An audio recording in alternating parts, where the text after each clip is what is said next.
stay on for Okay. everything, but here's what I wanted to share with you briefly. I just got off a call with a girl, a lady. Um, she's a breast cancer survivor. It'll be 5 years next year. Hers was estrogen receptive, 99%.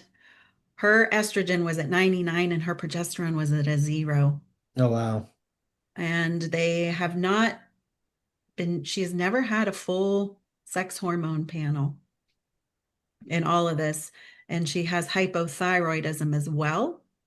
Um, but according to our medical team, the thing that's most important is that when they work with breast cancer survivors, the oncologist is in agreement. We get them on board and they have to sign off on the yays or the nays. Sure. Okay, so that's how First Optimal goes about with this. So she is just jumping on because she's going to present some of this to her oncologist before she were to move in a forward direction with our team. I told her there's things we can do with her doctor and without any prescriptions as well, just to get nutrition dialed in, liver cleansing, Charlotte, and things like that, that we can like hone in for her. So she should be jumping on, and I told her she could ask some questions in regards to that. I just wanted to give you a heads up. Has she had Absolutely. chemotherapy? Yeah, Oh, how long ago? 2020, 9 months long Oh, it lasted. okay. Okay. Mhm. We will do our best for sure. Yeah. Let's see. So, let me see if I can pause this real quick because this will pull back up. Bye.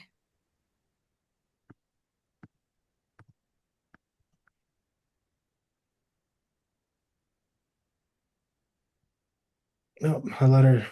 I don't know whose note taker this is. I'm gonna.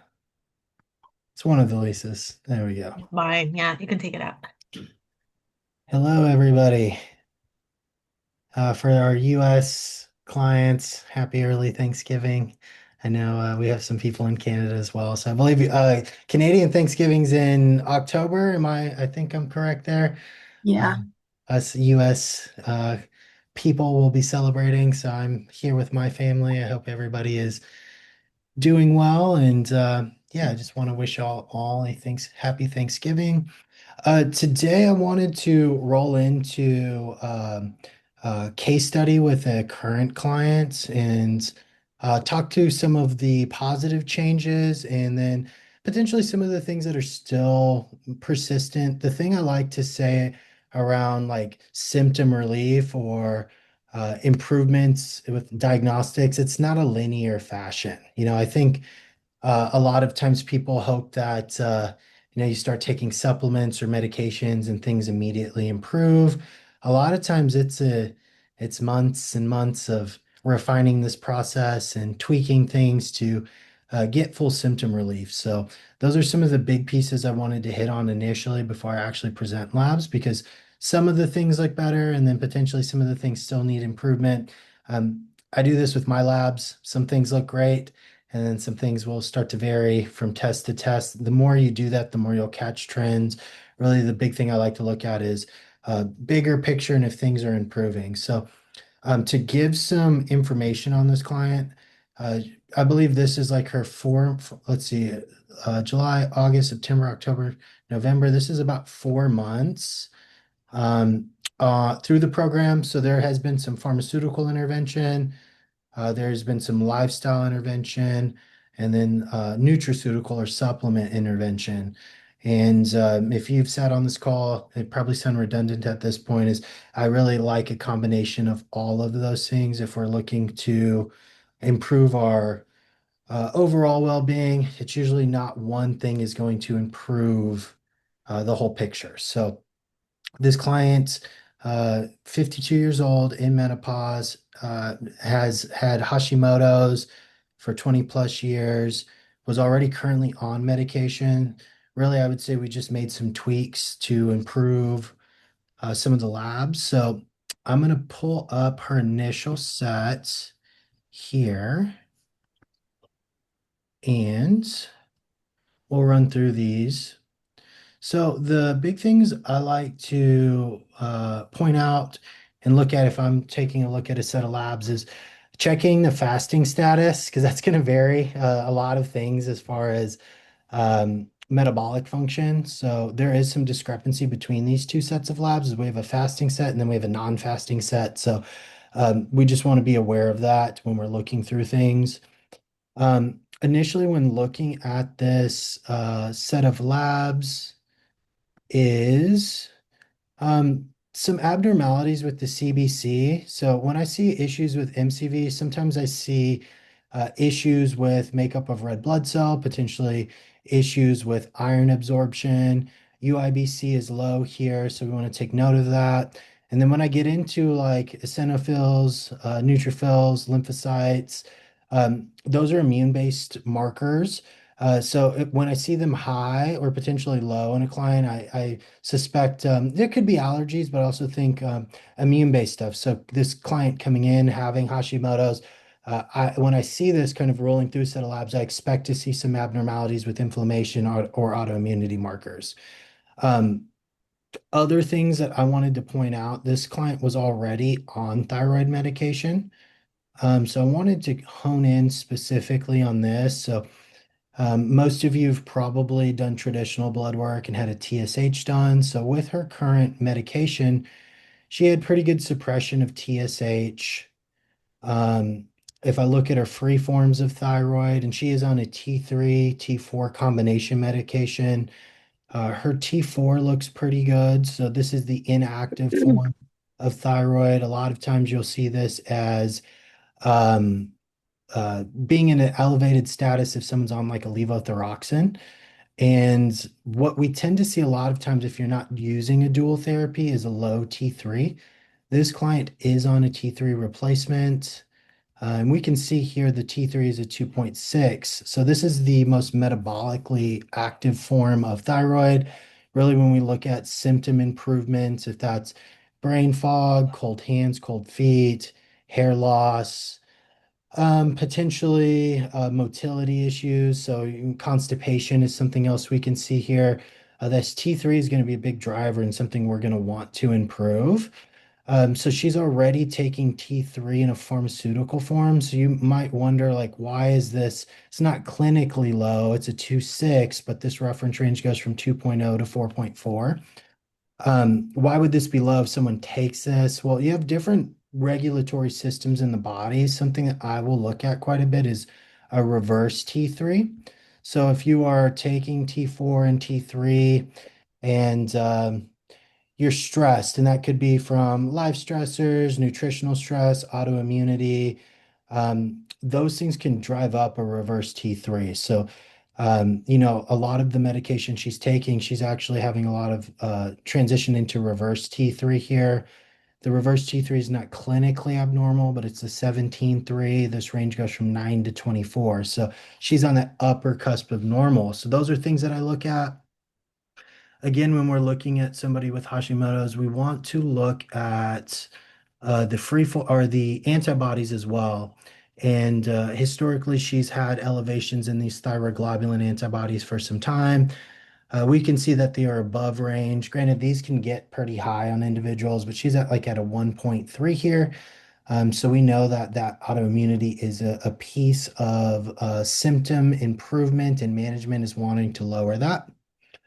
Um, Other things, because we did come in and work on some things from a hormonal standpoint. Things that I will look at is the LH and FSH. So she does have pretty good suppression here. So with her estrogen, she's at a 17 and the FSH is an 8. The other thing that I want to look at is hormone status like testosterone. So her last testosterone was in 2020, it was a 24. And then this most recent study, or this most recent panel, her testosterone's a 5.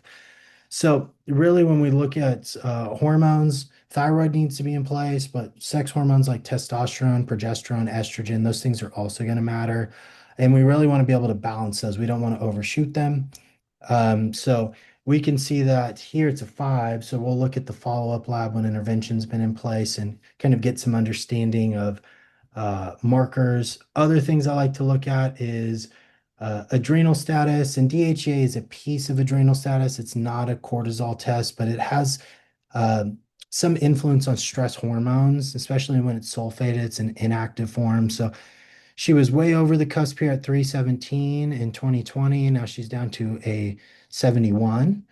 So I want to look and see if we have any improvements on our second set of labs. That's going to be an area I'm going to look at when I'm looking at autoimmunity is balancing adrenals. And last but not least is cholesterol metabolism with hypothyroidism is something else that I will pay attention to quite a bit. Her ApoA and ApoB pattern look pretty good. This is a fasting set, so this is what cholesterol looks like without food. I like to notate that. This next set of labs, I'll show you some discrepancies between the cholesterol. So let me do that. I'm going to pull up the second set and we'll run through this. So again, looking fasting status is no here. So we want to be aware that this client did eat prior to this test, but some of the things that were abnormal initially. So UIBC improved, MCV improved, and the eosinophils actually lowered here. So we're thinking inflammation and immune status have improved.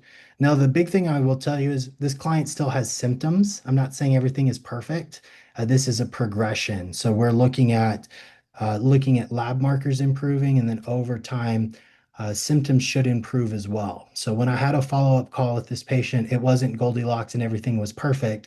But there is hopes in this is uh, that with lab markers improving, lifestyle pieces improving, that she's going to feel better. That it's a progression over time. Other things you'll see here, since this individual wasn't fasting, she had a glucose reading of 103. So postprandial or after you eat, that's actually a pretty good glucose response. It's not too high, but we do notice that is abnormal. And then potentially lower amounts of water on the second set of tests. Her creatinine was high. And then lipids are going to change as you eat. Her cholesterol was up a little bit, same with LDL. But I'm going to look more at those particle counts to get an idea of what's going on. And ApoA and ApoB, so he actually has a higher A pattern and her B is still within range. So cholesterol is still pretty good. But I wanted to like hyperfixate, if you will, on her thyroid. So the thing is her TSH looks a little abnormal. And there was some things around, my TSH was a 1.6, now it's a 3.2. That's not an improvement, and I agree with that. I think there was some discrepancies we're working through around dosing. There's a lot of supplements that have been added, and I potentially think there was an issue around taking the thyroid medication. So we fine-tune that. Other things that we want to look at is her free forms of thyroid, though. So her T4 is about the same. Both tests were a 1.12, and the T3 was a 3.1. So she's had almost a zero point 0.9 increase in active forms of thyroid. So those numbers are improving. The big things that I noticed were the reduction of thyroglobulin antibodies. So this is from um, July into November. So that's not a relatively long time to see a regression in thyroid antibodies. So that tells me that we are on the right track and things are improving. Other things that I wanted to notate with this specific client is her reverse T3 was a 17, and then now it is a 14. So we're reducing some of the stress responses. We'll get into how we did that. But we can see things are improving here. And other things that I wanted to look at when I'm checking these labs is going to be, we're talking about adrenal status. So we were at a 71. Now we're at an 85, and she's not taking DHEA. So there is some improvements there. Reverse T3 is down, DHEA is up. Um, Client still has symptoms, but I do believe that she will be feeling better as we continue to work through this process. Other things, estradiol is elevated here, and then her testosterone is an 87. And this kind of goes back to symptom management, and then side effects. So she was worried potentially that her testosterone was too high, and she was having some symptoms around that. Hair shedding. A lot of times that can be cross-referenced with thyroid dysfunction, and this is the importance of doing follow-up testing. So what we're working on with medical team is finding an adequate dosing for her testosterone. I personally believe she's probably really sensitive to androgens. And this is really why hormone replacement therapy, there's some balance to that, and rechecking things and not just taking things and waiting a year. So, uh, other things that I wanted to highlight here in regards to the sex hormones. So, her DHT was a 7 and now it is a 10. So, even though her testosterone jumped 82 points. Her dihydrotestosterone didn't bump up a ton. So I would say overall, she probably just needs some improvements in reducing that testosterone. Um, Charlotte is her coach. Some of the things that I will say that we did from a nutraceutical standpoint with thyroid Sorry. dysfunction is going to be um, issues with liver, bile congestion, antioxidant status, adrenals. So some of the things that I did initially to help with this is bring in some TUDCA. We were using some things for gallbladder support, and then we brought in liposomal glutathione. All of those things will reduce inflammation. We also brought in this, like a lot of clients here are busy working high stress jobs. We brought in GABA and L-theanine to help regulate the adrenal response, help with sleep. Looking at numbers, those things have improved from lab to lab. And the last but not least is using some BPC. So this is very customized to this individual. Everybody will have a different type of protocol. But what I will say is, a lot of the numbers in these two panels have improved, even though symptoms haven't been fully resolved. We're only a couple months in. So I really think about looking at realistic timelines with things. And it does take time to balance things. That's the big thing I like to tell people is if labs, inflammation's improving, autoimmunity is improving, it's just going to be some time, and then symptoms will also improve. So, in my eyes, I would say this is a success, even though client is not 100% relieved of symptoms. For not having antibodies present, and she wasn't aware of the last time they weren't elevated, that means that we're on to some right processes to improve her total health. And a lot of times it's not just about medications. I think the thing I get with a lot of clients here is they think they can just plug and play HRT or thyroid medication and things are going to be better. It's not a silver bullet. I've been on hormones a long time, and there's periods when I'm not so healthy and my testosterone can be high and I don't feel well, and then the times where I'm eating well and exercising and managing stress, I tend to feel my best and my labs tend to look their best. So hormones help, but they're not the end all be all. Really, I think looking at all of those other components are also very helpful. Charlotte, was there anything specific that you two did? I'm trying to catch myself because I want to say the name, but I'm not, obviously I don't want to say the name, that you two did to help improve any of these markers? Um, any one specific thing, or was it a combination of things? I think it's a combination of things. She does strive to eat really clean. She doesn't have a lot of time. She's a very busy woman. She's got her hand dipped in a lot of things, so her stress is high. So she does actually order a lot of she does a lot of meal prep through a company. So I think that's important to know. For any of those of you who are super busy and stressed, it is possible for you to, even if you order food from another company. So that's always good to know. I think that probably, I think the supplements, especially the gut liver one, I think has made a huge impact because she had issues with constipation and now that's really improved a lot. So I think that's a huge thing. You're eliminating more toxins and viral factors and whatever toxic set she has. I think her emotional state is improved as well. Like you were sitting here saying these, I'm like, oh no, I've noticed some things for sure that have improved in her symptomology. She seems more calm. She seemed, her bowels are moving. She travels a lot. Her bowels are still moving. So a lot of what we think is the very small things that we take for granted are huge things for her across the board. And I do think some of these key supplements with the lowering the inflammation with the glutathione, magnesium, and then the immune modulation with the homocysteine support for the liver, and the L-theanine and the GABA is really good. The BPC, obviously, 157 is amazing for gut support. So it's a lot of really good things coming together, and I would say would agree with Justin in a short amount of time. And she's very cognizant about everything she puts in her body, and she's works out. So yeah, a lot of good things all at the same time.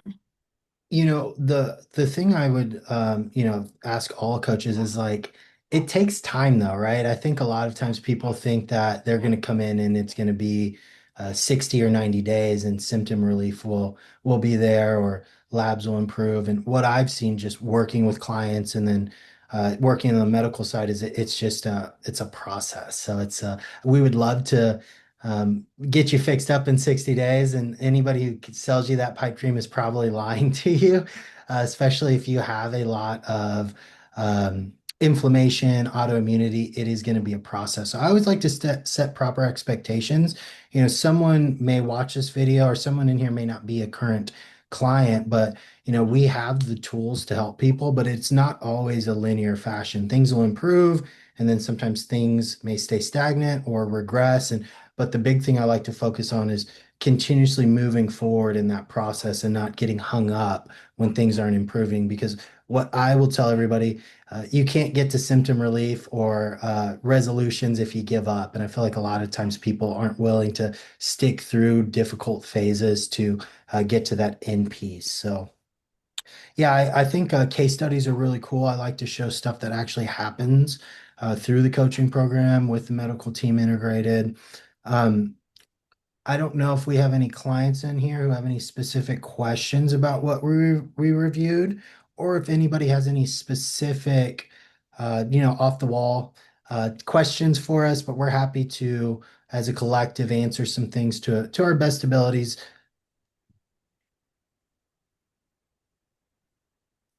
And I'll give you all a minute because I know sometimes uh, questions do sprinkle in. So if yeah, we're happy to answer anything.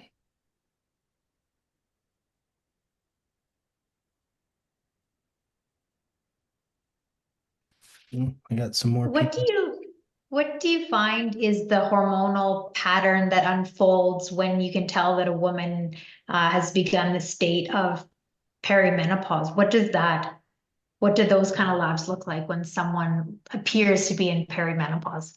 That's a good question. It's going to vary quite a bit, but I can tell you like things that I tend to see, common trends. I would say for a lot of women, but not all women, decrease in progesterone is a big thing that I tend to see. So adrenals and ovarian function, things may not work on a monthly like pulsatile rhythm. So throughout your ovulatory to your luteal phase, if you are not, or if you are still menstruating, you should have some increases in that. With perimenopause, I tend to start to see some down regulations in that.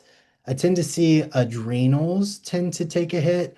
I think that everything is good and things work really well until they don't. And what I mean by that is like, oh, I live in a high stress situation. It's just who I am. I've never had any issues with that. And then all of a sudden, sometime in your mid to late 40s, you may start to have that adrenal burnout, that crash, and things may not operate as well as they should. With that, I tend to see when adrenals go offline, that could be issues with testosterone, that could be issues with thyroid.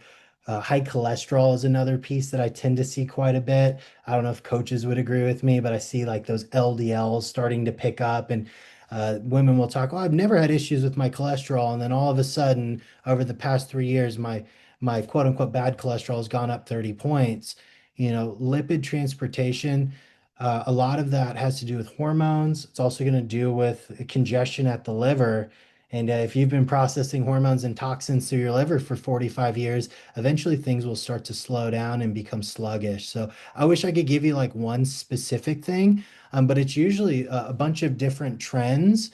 But what I would say is adrenals, progesterone, testosterone, and then cholesterol. Those are the things I tend to see, but it just varies person to person. That's great. And what do you mean by adrenals? Like what would that, like I know adrenal glands, but what would that manifest in labs? Yeah, low DHEA sulfate is a piece of that. High reverse T3. Reverse T3 is like an auto-regulatory piece. So if someone is chronically stressed or not sleeping, reverse T3 is basically a cylinder that keeps T3 lower. So your body's trying to conserve energy and you're not going to have as much output from free forms of thyroid. So your reverse T3 will elevate to lower thyroid response, and that's that like conserve and reserve type of hormone. So metabolism may stall. Things that may not see on labs is like central adiposity, so like weight gain in the midsection, hips and thighs. Those are other things that you could potentially see like a manifestation in. The other pieces is looking at like what I hear quite a bit is women falling asleep, but then waking up at 2 or 3 in the morning and not being able to go back to sleep and or chronically fatigued in the morning. Maybe you sleep throughout the night, but you feel like you're never resting. Those are all things that I think that are potentially issues with the adrenals. And we do have the ability, if we think like adrenals is a really big issues for specific clients, we can test a cortisol awakening response. We can look at a 4-point cortisol response on a Dutch test. I prefer looking at cortisol in urine or saliva over blood, because it's in its free state and it's not attached to albumin, so it's not binding up to other things because that gives you less information. It's just basically a number at that point.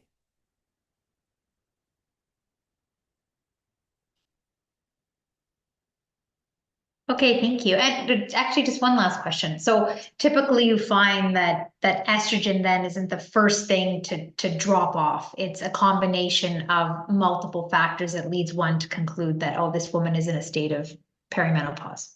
Yeah, I would say so. And like the ovaries tend to produce some estradiol until you go without a bleed. So you want to think about estrogen maturing follicle um, to help with menstruation. If someone's starting to go months without bleeds, she may have periods throughout the year where her estrogen is low, and then other months when she does have a bleed where her estrogen is high. But it's usually all of those other pieces first that I see happen. And then estrogen tends to be the last thing. Now, some women do have some estrogen-based issues, but that may be more localized. Like vaginal tissue may become dry, there may be chafing, there may be yeast infections, intercourse may be painful, but like systemic estradiol, it may be low or low normal, but that tends to be the last thing to go when you fully enter menopause. Your LH and FSH will get really high, and then your estradiol becomes non-detectable in labs. And most practitioners at that point will go in and start to replace estradiol.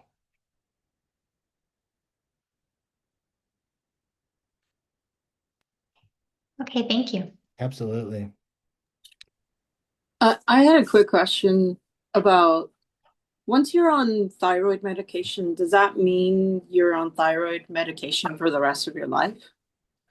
Not necessarily. The things you want to think about is um, gut health is going to play a big role in that. Adrenals is going to play a big role in that. I would say that the thyroid gland can come back online. Um, the other piece I would consider is like how abnormal is thyroid function. So if someone has subclinical and they're within the range and they're really using it to help with symptoms, potentially coming off of it. Now, if you are, fully you have full hypothyroidism, your TSH is really high, your free form's really low, or you have some sort of autoimmunity, it probably makes sense to replace thyroid hormone. But I'd say there is some gray area with that. The thyroid gland is pretty resilient. So if someone were to come off, you're going to make thyroid hormone. It's not going to be completely shut off. but it may be at lower levels, and that may cause symptoms. And it could be any of those symptoms I initially talked about. So I wish I could give you a direct answer, but with hormones and all of this stuff, it kind of depends on that person's own unique biology. So, if that, I recognize you and I know that I've met with you. Yeah. So, if we review labs, we can definitely unpack that again. I know you're probably coming up to be looking at that, and we can talk about the specifics around that. Yeah, it was just something that came to mind recently because I went to go see I had my yearly physical, which we always kind of do with insurance and everything. And so the doctor was kind of alarmed that I was on thyroid medication. And I was actually kind of like looking at her funny because I was like, I've had all these symptoms for like a really long time. And like, I always had to battle her for like what exam she would run or not run. And honestly, like ever since I've been on thyroid medication, like it's been such a game changer. Like I like everything that I felt like where I was waking up in the middle of the night or just feeling so groggy in the mornings or just not firing on all cylinders. Like there was always just these like little moments throughout the day where just everything would just feel off. Like I haven't felt that since I started thyroid medication. Like I just wake up and I'm like I take my med and I always call it like this little magical pill because I feel so much better. So I was looking at her funny, but one thing that she mentioned, she's like, I'm just worried that, your body's going to become dependent on thyroid medication. But I was like, well, if I need it, why wouldn't I take it? So it was just, and she had never ran labs. So like she was so adamant on finally running the lab that I had been asking for the past year, probably. And everything came back in their range normal. So I was like, see, there's nothing wrong. There was something wrong to begin with. So it was just something that kind of sparked me as funny, maybe, where I was like, well, if I'm on it for the rest of my life, that's fine. But I was just wondering what your thoughts were on that. I'm in a similar boat. So my TSH is like, so the range is huge. It goes from like Hmm. 0.45 to 4.5. Yeah. Without thyroid medication, my TSH is like a 3.8. I was having issues with hair loss. Nail quality was very poor. I was Yeah. gaining weight. And then as soon as I started replacing my thyroid, my TSH is right under 2 or right around 2. And then my free forms are high normal, and I just feel so much better. So for Yeah. me, my quality of life is so high that I personally don't want to quit taking it, Yeah. because I feel better. And if you look at like a lot, thyroid impacts so many different things in the body. You have thyroid receptors head to toe, so it's an essential hormone to have at adequate status. Now, the Yeah. thing is, not everybody may have symptoms with lower levels of thyroid, and that's what makes this unique. And I'm sure people get tired of me saying it depends with everything, but Yeah. it truly depends on like what are you dealing with and what type of symptoms you have. Because some people may have low levels of thyroid and feel great, and their metabolism is perfect, and then you may have somebody who has the same exact numbers, but their clinical picture is different. They feel bad. They have weight gain. They're chronically fatigued. So, and that's really where like the integrative medicine really shines, is it's not just off numbers, it's really going to be around symptoms. So it's a mixture of both of those things. Yeah. Yeah. I mean, I think honestly, like the thyroid was the biggest game changer for me.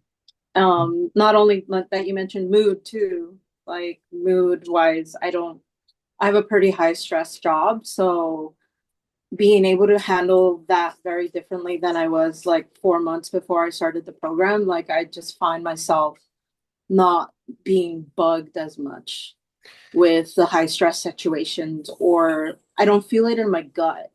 I don't know, it's weird. Like stress, I know like it's hard to manage, but with the thyroid med now, like that managing that aspect of my job and my moods is so much easier.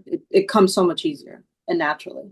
And I remember when I spoke with you, I said, "Hey, that's one of the," because you were interested in a bunch of other stuff. I don't want to go too Yeah. in Yeah. depth in that, but I was like, "Hey, you got to fix your thyroid before you look at doing any of those other things." Yeah. I remember us having that conversation, and I think that that's an important thing to consider. Is like, I think a lot of times just with social media and marketing, they just try to sell you all this other stuff. And it's like really fixing your basic biology makes the most sense. Yeah, yeah. But yeah, just wanted to share that and get your insight on that. Yeah, I would say if the quality of life is up, you're feeling better, metabolism is better, energy's up, it's probably something you probably want to consider continuously doing. Yeah, And just monitor it, but thyroid is going to be essential just for your health overall. yeah, definitely. Well, I'm glad things are working out. And yeah, I think that we're probably coming up. I met with you this summer, so we should be coming in to do some labs pretty soon. Yeah, yeah, I think so. Sophie mentioned that'd be coming up soon. Awesome. Well, I'm glad things are working out. Yeah, thank you. Thank you. Do we have any other questions or comments from any clients? Potential clients? Sorry, I have way too many questions. I'm wondering if you could just explain, Justin, that like the gut-brain axis and like biotic bacteria, gram-negative bacteria, like how that creates neuroinflammation, what those things are, and how that happens, and how it impacts cortisol and the other hormones and such. Yeah, what I'm gonna do, and she probably already knows I'm gonna call on her because I have the gut person here. I'm gonna let Ashley, if she will, go really, she's gonna be able to go way more in depth on that. And then I can follow up with some of the hormonal processes. But that is really her forte. I Awesome. heard your question, but I'm not sure my brain absorbed all of it. Can you ask the question again? Oh, sure. Yeah, when I was talking to Justin, he was talking about the gut-brain axis Yeah. and how GI map is helpful. And then he was talking about like biotic bacteria, gram-negative bacteria causing neuroinflammation. I'm just wondering, to explain those terms, like what does that mean? What is biotic bacteria? What is gram-negative bacteria? What is can you explain the gut-brain axis? How that causes neuroinflammation, what that looks like, and how it impacts cortisol and other hormones. I feel Sorry, like I'm just I feel like that's like trying to 10 get different clarity on all the questions. things. I will feel like say- that's like 10 different questions. But I will try to narrow some of that down a little bit. Oh gosh, yeah. Okay, so the gut-brain axis. It's basically the communication of your gut and your nervous system and your immune system all together. Okay.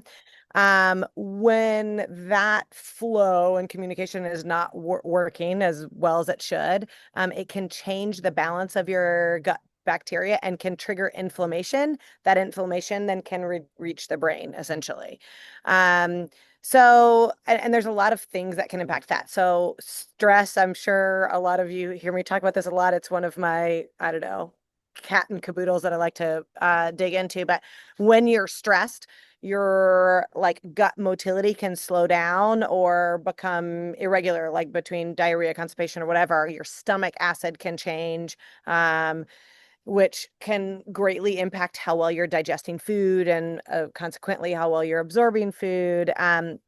The blood flow through your gut can change with stress and stuff like that. When you have a lot of those changes, that's when we have two different types of bacteria, essentially. You have your commensal bacteria or your healthy bacteria that actually helps protect your gut. And then you have opportunistic bacteria. You can also have good bacteria that can become overgrown and become opportunistic, but essentially, for simplistic terms, bad bacteria, right? So good bacteria and bad bacteria. When you are more stressed or your gut motility is slow or irregular, think constipation, or erratic, when your stomach acid changes, which can change with stress, your digestive enzymes get erratic, your blood flow changes, it basically can create an environment where that bad bacteria can grow. Which we call dysbiosis, when you have an imbalance of that bacteria. The more dysbiosis or bacteria overgrowth, the more gut permeability or leaky gut you can have.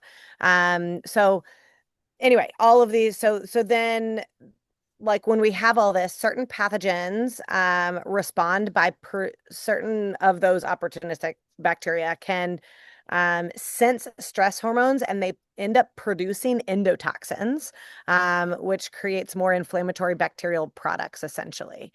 And so other things like that, like when you have an imbalance of this bacteria. And so a lot of things, like I mentioned stress, because stress is a big one that impacts your gut barrier, but a lot of other things do too. So like poor diet, antibiotic use, high toxin load, certain medical conditions can do it too. So either way, we get this microbial imbalance. One of the things I talk about a lot are the like tight junctions of your cells. Again, stress is a big one that does that, but a lot of the other things I mentioned. Then when that loosens up, more toxins, food particles, bacterial fragments can get through, and it activates the immune system. So this is when you get lipopolysaccharides from gram-negative bacteria. You can also get flagellin and how do you say it? Peptidoglycans, I think is what it's called, or whatever, from gram-positive bacteria. Basically, that triggers systemic inflammation. It can also trigger brain inflammation. And so then you get like inflammatory molecules that can cross that blood-brain barrier. So cytokines, endotoxins, immune cells, stuff like that. When basically your brain detects some of those inflammatory signals, they swell, they release inflammatory cytokines, they reduce your brain's ability to detox properly and hinder like the mitochondrial function in your neurons, which basically is neuroinflammation. So that is brain fog, anxiety, fatigue, depression, poor focus, headaches. But then, since the gut-brain barrier is a two-way street, that brain inflammation can cause more gut motility disturbance, more stress hormone release. I don't know if you know about vagus nerve, but it can impact how well your vagus nerve is working. It can create more overgrowth of bacteria. So it's this kind of ugly cycle, essentially. So basically, gut issues can create inflammation, can create blood and brain inflammation. Brain inflammation can worsen gut issues. So, and so a lot of those big things are, how then we get back to, okay, how well is our gut protected? Are we eating enough fiber? Are we doing enough stress relief? Are we trying to avoid antibiotics or make sure we're doing the right protocol to balance that out? So are you doing the things you can there? Are you doing things to create joy and help your vagus nerve work well? Are you doing things to support your immune system? Anyway, I kind of tried to bounce all over the place to cover most of those I, things. I would, I'm gonna pick it up from there because you did a great Yeah. job in explaining the neuroinflammation. And then to our specific conversation, Patrice, we were talking about um, this inflammatory process in the brain. And what I see a lot of times with like practitioners, everybody is like, oh, well, your cortisol's abnormal. And they're looking at this end fate of things. We need to fix this down here, this curve. Well, if you have GI issues and you have neuroinflammation, and it's going to disrupt all of this process up here. So my thought process is working GI and then reducing inflammation there is going to improve inflammatory status in the brain. And then that in turn is going to help with cortisol releasing hormone, corticotropin releasing hormone, adrenocorticotropin releasing hormone. So being able to balance that neuroinflammation and being able to make sure those cascades are improved prior to the just, oh, take some rhodiola, take some ashwagandha, that's going to fix this issue. No, it's not. They're coming down here and wanting to fix this end fate. We need to come up here and start at the higher cascades. It's a tertiary issue. It's up higher. So being able to address that should regulate some of this, or if it doesn't, and that's when we bring in the adaptogenic herbs, all of those other pieces. But you want to be able to manage stress. You want to manage reducing inflammation in the gut, reducing dysbiotic bacterias, improving commensal bacterias, and then working on that cortisol response. I remember our conversation specifically, we were looking at that, and I was explaining that process is us being able to nurture GI, reducing inflammation there is going to reduce the inflammation in the brain. That should regulate some stress hormones. And then we can start looking at all the other pieces. But and I'm guilty of this, when I first started reading Dutch tests, because I didn't know much about GI work, is, hey, I'm going to just fix your cortisol by giving you herbs, and that's going to fix everything. As a chicken before the egg, we really need to look at those upper cascades, and then we can work our way down. That's the same thing with sex hormones. we have a client on this call was having some issues with very high prolactin and then some abnormalities with sex hormones. And that prolactin is a tertiary issue. It's causing issues with all those downstream cascades. So I hope that answered your question in regards to like gut-brain axis and then potentially how gut can create inflammation in the brain. Amazing. Thank you both so much. Appreciate it. Absolutely. Can I add to this conversation too, just from like a detox standpoint, from the Love, gut-brain axis, love it. just from Go like for it. personal experience? So immediately when you're talking about this, I'm thinking of binders, and I'm going through all the times in my life where I've like had issues with my emotional state or my thought processes. And when I actually learned how to use binders for different reasons, that all really improved my emotional state and my thought processes when I was able to bind up whatever toxic factor was flying around my digestive tract. So I'm a huge believer in like what's happening in your gut, whatever underlying issues, whether it's endotoxins, byproducts from the bacteria in your gut, or if it's heavy metals, or if it's, I don't know, any viral load, and you can utilize things to help your body mop it up within the GI tract, and it can definitely improve your thought process, your brain fog, and all these things. And it's just another piece of the pie. It's not adaptogens and it's not working with all these other things, but it is another piece of the pie that I think is a really quick fix, and it's a really simple fix if you're wanting to improve your health on like all different levels. When it comes to like that, why do I think this way? Why do I feel so this way, this way, this way? So I have experienced that tremendous amount of relief through learning binders and sweeping up stuff. Yeah, and I love that because it's just everything is multifaceted. Like I'd love if it was just like, hey, it's just this one thing that's wrong, but usually one small thing creates dysfunction and that just it's like it starts as small and then it starts to expand out and then all of a sudden we have tremendous amount of inflammation and dysfunction and autoimmunity and neurological based issues. But it's never one thing. It's fixing all of these systems, but there's ways to do that. There's a system on how to working those things in improving symptoms, putting antibodies in remission. And that's gonna be my closing state here is the allopathic medicine a lot of times says that you can't improve thyroid antibodies, you just live with them forever. And it's like, well, I've seen people literally go from antibodies present to maybe lowering them. Maybe they still are present, but they're not as high as they used to be, or putting those fully in remission. The thing is, they may ebb and flow, but you learning your body and what your body needs will give you a better fighting chance of managing that systemic inflammation, that autoimmune response. So there is most definitely hope for, everybody. It's just everybody's unique, and there's going to be different things that each person needs to use. And sorry, Charlotte, what is a binder? Sorry, I don't know what using a binder is.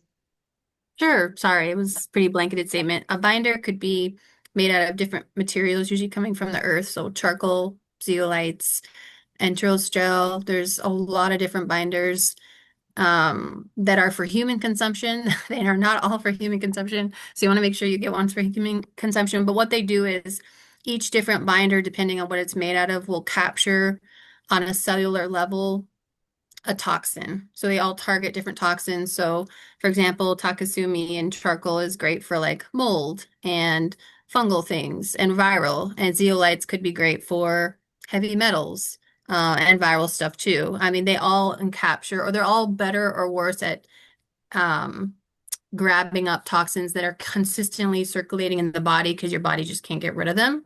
And usually, obviously, that's a big sign of liver toxicity and gut toxicity. Like your overall viral load is so high, your organs are so burdened that you just keep recircling and recycling. So binders can come in and be a really awesome, gentle way to lower your symptoms that you have, but you also do need to still work on, opening up those detox pathways with the liver and the gut and the kidneys and all the things. So it's a really powerful tool in the bucket, but it won't solve everything. It's just, again, a great, powerful tool for symptom relief. Ultimately, you're going to have to work on your environment and how are you getting and receiving all those toxic factors. That's another big part of it too. But I Symptom highly relief, but recommend. also like Mhm, overgrowth, like helping mhm. remove toxins and bacteria from the body as well. So like it can help with the process of treatment too. Mhm. Okay, thank you. Yeah, for sure. I can throw out a binder PDF here too. If you want a little bit more knowledge, I'll put that in there. That'd be great. I have that saved. Thank you.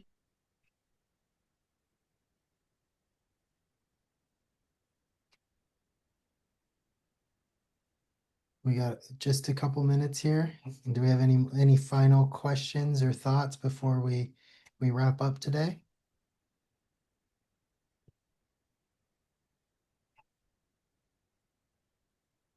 All right. Well, thank you all so much. For those of you celebrating Thanksgiving, happy Thanksgiving. You all have a great rest of your week, and we'll be back in 2 weeks. Remember, it's every other week now, so twice a month we're doing Hormone Happy Hour. For those who are here, if not, we will send this out, and thank you all for attending. Have a great day. Bye.